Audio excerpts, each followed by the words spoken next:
அமலா, நான் இன்னொரு கல்யாணம் பண்ணிக்க போறேன். அந்த பொண்ணோட பேரு ஷர்மிளா.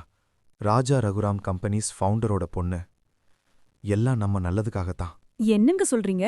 நீங்க இன்னொரு கல்யாணம் பண்ணிக்கிறீங்க? அது நமக்கு நல்லதா? என்ன இப்படி உளறிட்டு இருக்கீங்க? ராஜா ரகுராம் அவரோட பொண்ணுக்கு கல்யாணம் ஆகியிருந்தது. அவரோட மாப்பிள்ள ரீசெண்டா இறந்துட்டாரு.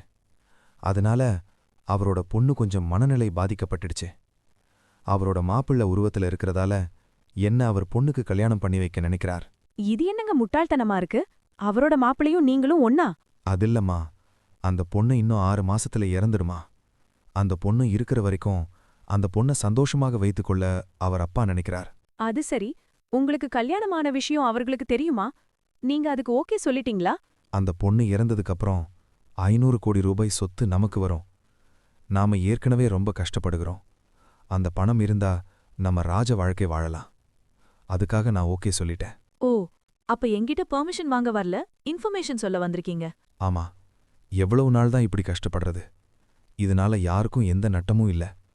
அந்த பொண்ணும் 6 மாசத்துல இறந்துடும். நமக்கு பணம் வந்துடும். நாம 2 பேரும் சந்தோஷமா இருக்கலாம். ஓ, இதுக்கு நான் உங்களுக்கு ஓகே சொல்லணும்? டைவர்ஸ் வேணுமா?